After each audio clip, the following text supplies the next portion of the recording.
साहबजादे के दरबार में कुछ दिन तक नौकरी रखते हैं और धीरे धीरे पता लगा ना कि साहबजादा फंसा कहाँ रखा और किस कारण से फंसा है और कैसे छूटेगा।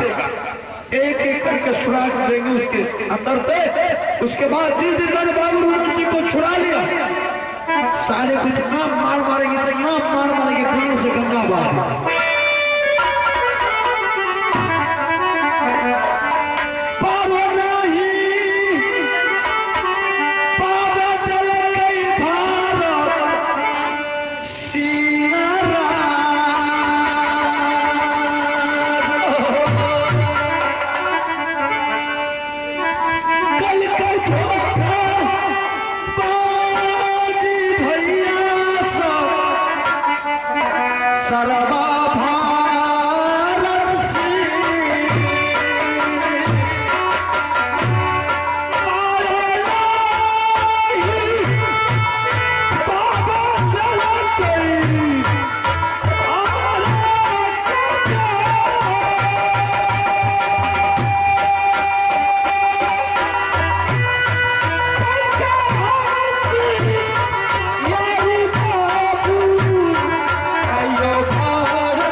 सब यही उतार करके फेंक देंगे और उसके बाद साधारण आदमी बन करके उसके दरबार पहुंचेंगे किसी तरह।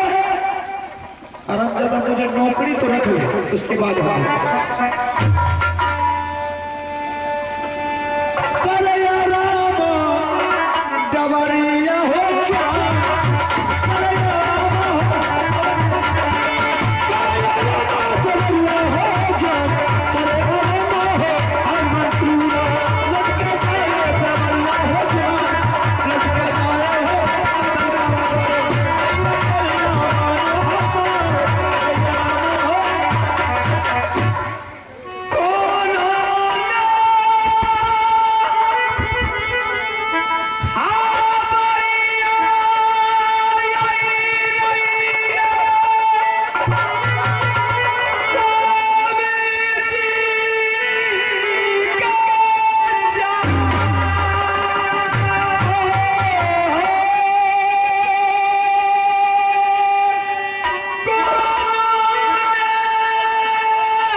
मेरे स्वामीनाथ ने बोल करके गए थे गिरामी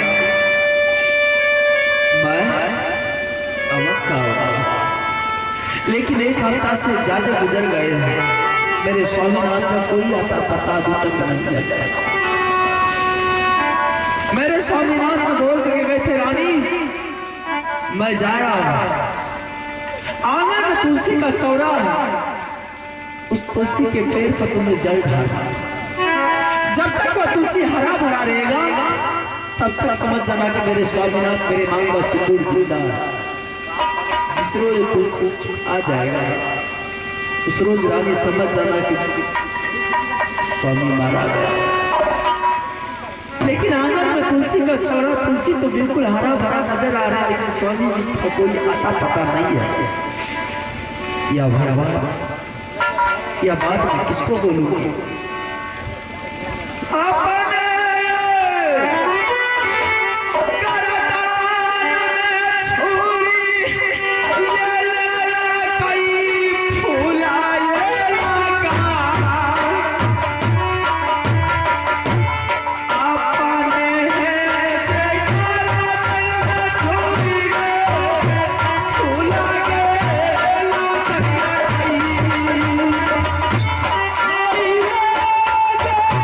Super!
किसको भेजूं?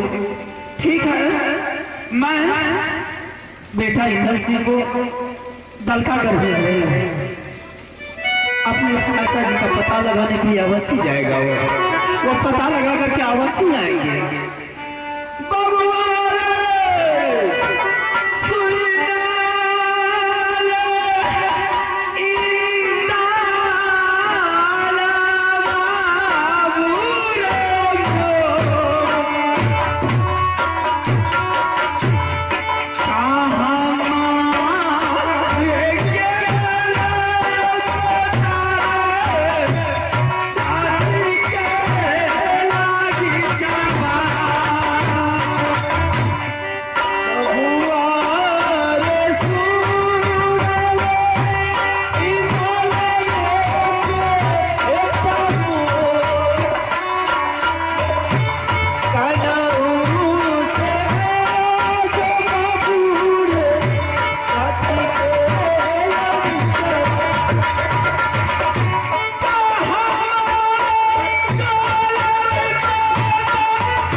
चाची क्या बात है तुम कहने के लिए तो बहुत बातों में तुम्हें कितनी बार कहूँ, लेकिन मैं क्या करूँ, मजबूरी के हालात में बस के। एक रोज की बात है, मैंने तुम्हारे चाचा जी को मेरे 3 खिलौना के लिए मैंने भेजी थी, दलकागर मैंने भेजी थी। मैंने सब करवा करके दलकागर भेजी थी। मुझे जब दलकागर के बारे में पता चला मैंने लाख बार मना करती रही, लेकिन मेरी बात को नहीं माने, मुझे पीट करके चले गए। अंत में आकर के मेरी सिंदूर मांगों से धोल करके चले गए कि रानी आप समझ जाना कि मेरे बंधु नहीं मर गए। लेकिन जाते जाते मुझे एक संदेश दे करके गए कि रानी मैं जब तक जिंदा रहूंगा तो मैं तुलसी का पूजा करना, जब तक तुलसी हरा भरा रहेगा समझ जाना कि मेरे स्वामीनाथ जिंदा है। तुलसी तो हरा भरा है, लेकिन मेरी स्वामीनाथ को कोई आता पता नहीं है, इसीलिए तुम्हें बुलाई है आज। और अभी इसी वक्त तुम्हें दलकागर जाना होगा चाचा जी के पास। चाचा जी का पता लगाने के लिए देखो क्या हो गया, क्यों नहीं आया, कौन उसे रोक लिया है। मैं इसीलिए तुम्हें भेजती हूँ कि जिस रोज तुम्हें जन्म लिया था अपनी माँ के कोख से, बड़ी बहादुरी के गौर से तुमने जन्म लिया और मेरी ही गोद में आकर के पला पड़ा। हाँ, मैं अपने चाचा जी को बचाने अवश्य जाऊंगा।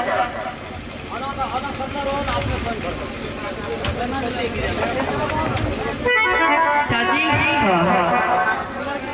मैं तो चाचा जी के पास अवश्य जाऊंगा और लेकर भी आऊंगा। तू जाएगा? हाँ जाऊंगा। कितने रोज में आएगा? बस एक हफ्ता में आता हूँ। एक हफ्ता तक चले आएगा? हाँ चले आऊंगा। ठीक है, मैं भी तुम्हारा इंतजार करूंगी। ठीक है चाचा, मैं भी जल्दी लौटने की कोशिश करूंगा। चलो जवान रे, चलो जो बेटा रोना लगाना गाड़ी रे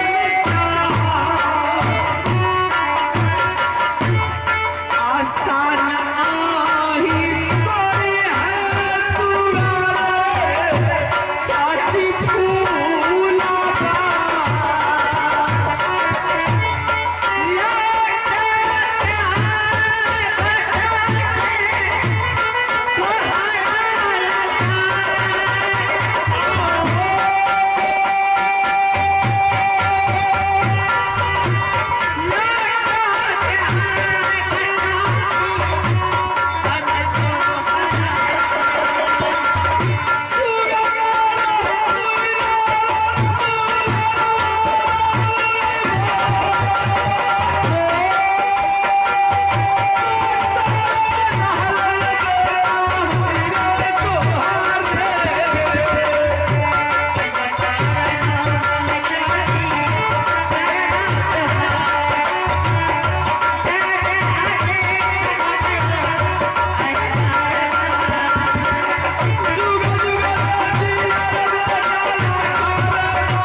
प्रस्थान करता हूँ।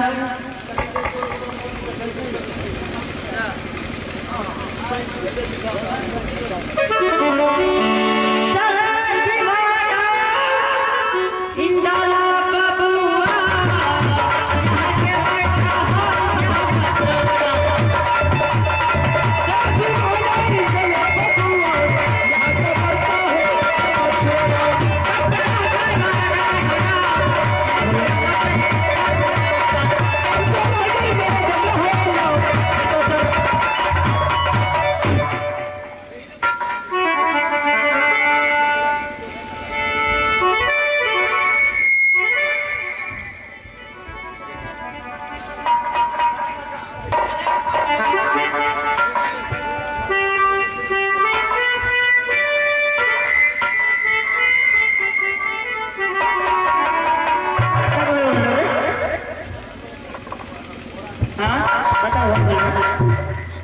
कौन है आप?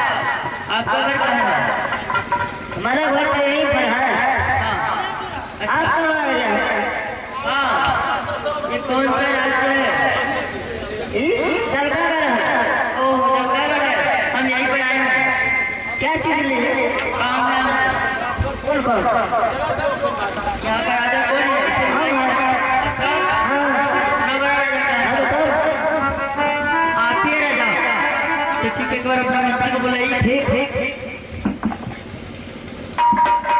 राजा बसुनीला हो आया हो हमारा कर छाप तारा राजा जी तोरा मंत्री जी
खुश रहो रे बेहुदा तुमने पैर को पर कर देता है तब कैसे कर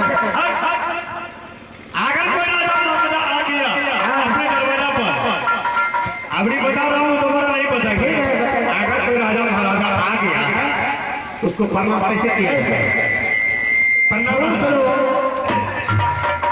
खुश रहो किस लिए आवाज लगाया बोलो फिर चले आया कहाँ से महावीराज हाँ इसको पूछा नहीं किस लिए आया आप ही तो बुलाए अरे राजा साहब का बुलाओ अच्छा ठीक है प्रणाम मंत्री साहब। खुश रहो मंत्री साहब हाँ यही तो बोला है कि मेरा मंत्री है वो। इधर यार सुबह सुबह खाना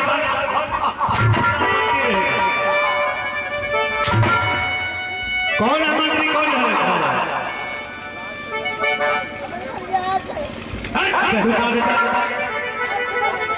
कौन बोला यही बोल रहा था। मत मारो उसको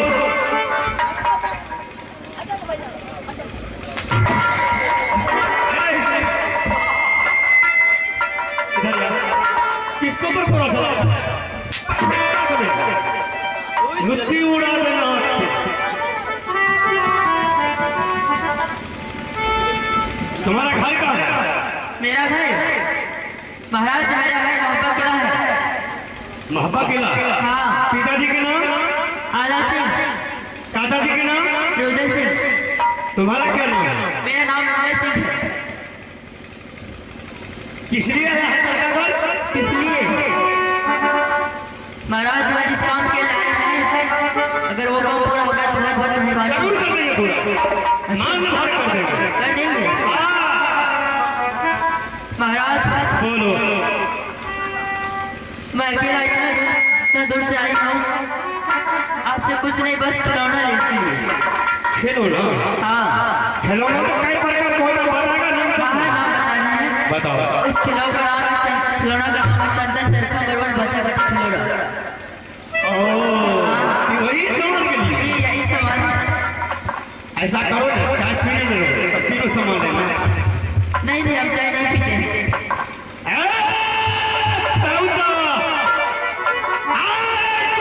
सामान को नाम लिया 20 करके आंख में काजल बना लिया महाराज ऊंची आवाज नहीं मैं ऊंची आवाज पसंद नहीं है नहीं तो हमेशा के लिए बात चला जाएगा। आप भी चले जाइए। क्या कीजिएगा तुम क्या करेंगे हाँ सर छोप करके लेकर चले जाएंगे। हमको हाँ मंत्री कुहेस में पतो न चलता सर के तीनों सामान नहीं देंगे सर छोड़ करके ले जाएगा हमको बोलता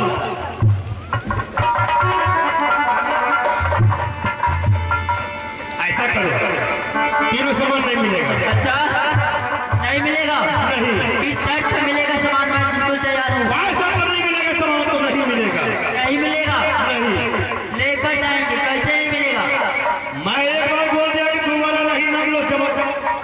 के बारे में। क्या कर लेंगे नाम लेंगे तो? तू क्या करेगा? क्या करेंगे? हाँ। पहले तो सर छोप कर लेकर चले जाएंगे।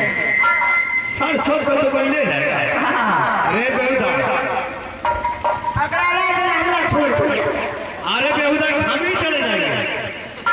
अभी तुमको बहुत अच्छा ढंग से समझा रहा हूं। अच्छा, अगर तुम्हारे पास इंसान है, परंताई है, बाबू लोटी घर चले जाओ। आइए तीनों सामान के नाम लिया तो झल्ली झाड़ देंगे। महाराज बोलो। मैं वो तीनों सामान लेकर घर जाऊंगा, वैसे नहीं जाऊंगा। अरे तीनों सामान के बच्चा, मैं एक बार बोल दिया कि चलो तुम्हारा नाम नहीं लो तीनों सामान का। अच्छा महाराज, हाँ सामान नहीं देंगे? नहीं। अच्छा, क्या फैसला करेंगे आप हमसे? तुम हाँ, हमसे। चलो उतर जाओ। चलो उतरो।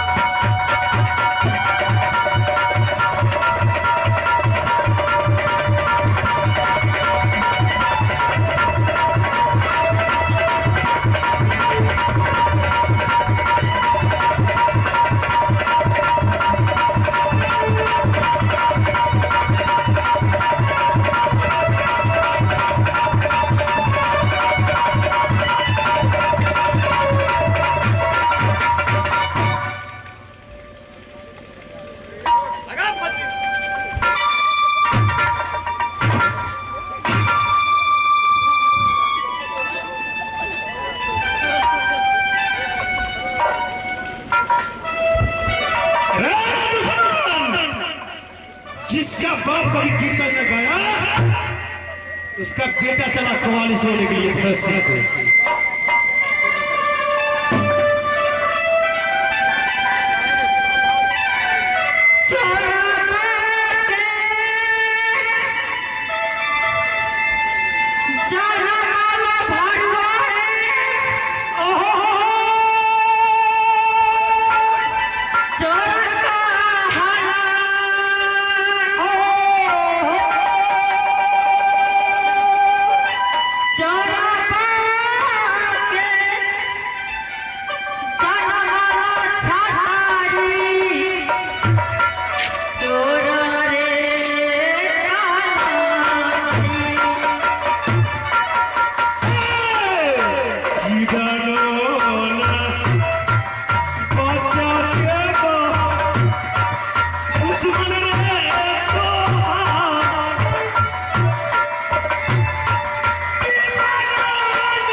अब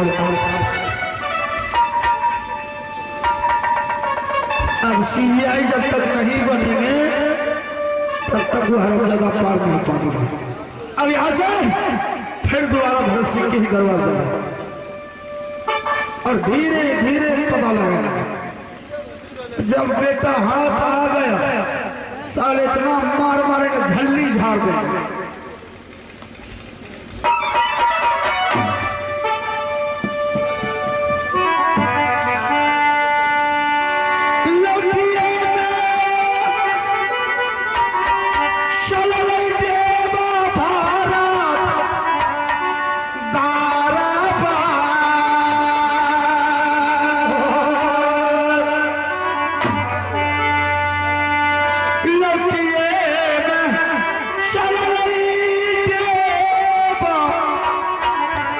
हरी हो दाल का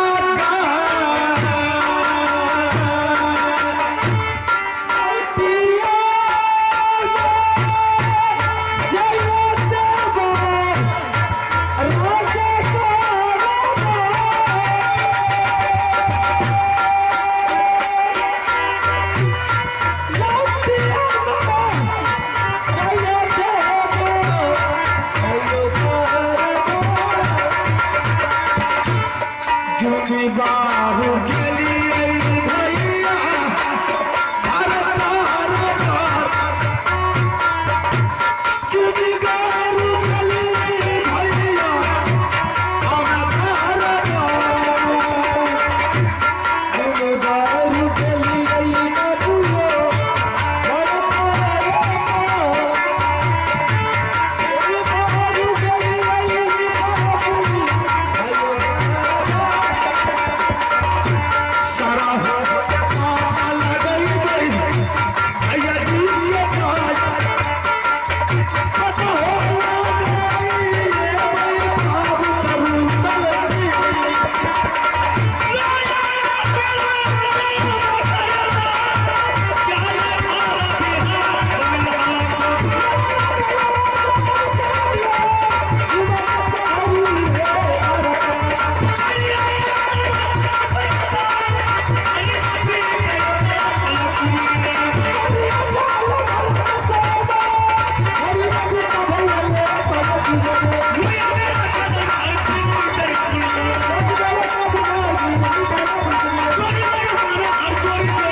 नहीं कुछ मालूम चले राजा यो बाप कुछ नहीं जाने राजा अपना महाराज बोलो आप जो बोल रहे हैं कि तुम्हारा घर कहाँ है? मुझे ये भी मालूम नहीं कि मेरा घर कहाँ है, मेरा क्या नाम है, मेरे माँ बाप का क्या नाम है, मुझे वो भी मालूम नहीं। हम कुछ दिन पहले मेला में खो गए थे और कोई आदमी बोला कि आज से चले जाओ दलका दरबार, भरत बहुत नामी ग्रामीण आदमी है, तुम उसको दरबार में अगर रहोगे तो तुम्हारा टाइम पास हो जाएगा। महाराज अगर आपके दरबार में कहीं खाली है जगह तो आप मुझे नौकरी रख दीजिए। इस बात को भरत सिंह मान गए। तुमको घर के ठिकाना नहीं है, लोगों को ठिकाना है। नहीं महाराज, नहीं तो अपना नाम पता है, यही बात है। कुछ नहीं सा मालूम। सुनो, हर गांव में देखो स्कूल है, छोटे और बच्चे, बड़े महिला छोटा, सभी पढ़ते हैं। अगर एक तो बच्चे छोटे को अगर पूछ लेंगे बाबू तुम्हारा घर कहाँ है, तुम्हारा पिताजी का नाम क्या है, जरूर बता देना। बेहुदा तुम बार को हुरका हो गया, उनका घर का ठिकाना नहीं है। दिन खराब है, चले राजा बुझ लो न ककरो को। समझ गया इधर महाराज मैं माँ के साथ गए मेला देख ले तो लिए अच्छा समझ गया बुझ लो। अरे कि तुमको ख्याल नहीं है ना यहाँ रहोगे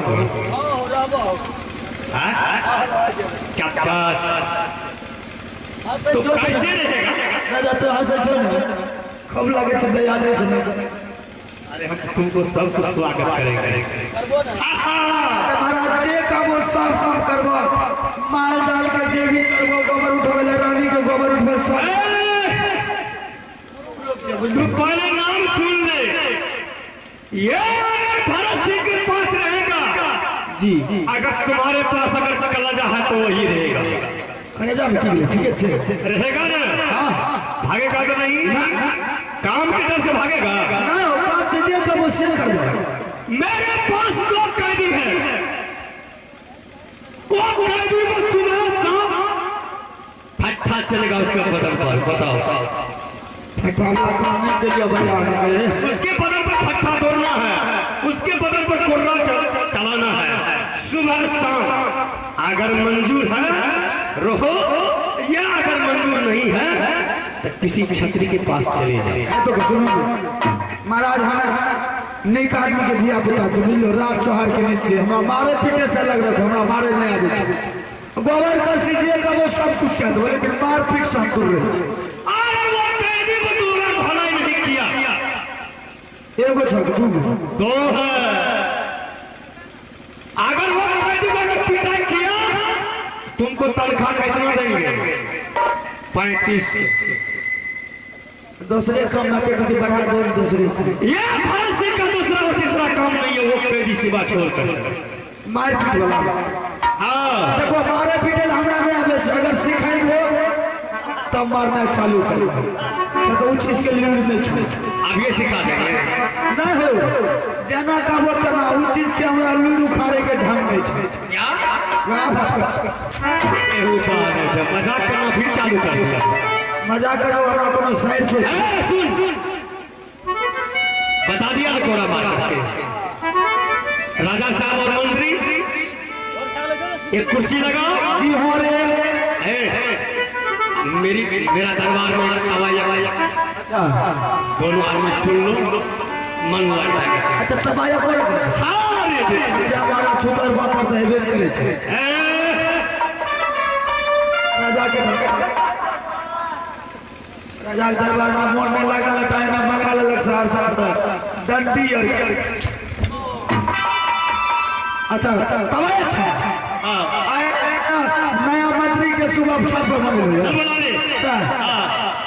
चलिए तबाया कहाँ है, जरा एक गुजरा सुना दीजिए तो। ऐसा गुजरा सुनाओ, ऐसा गुजरा सुनाओ बस हमारा राजा झूम उठे। चलो आ जाओ।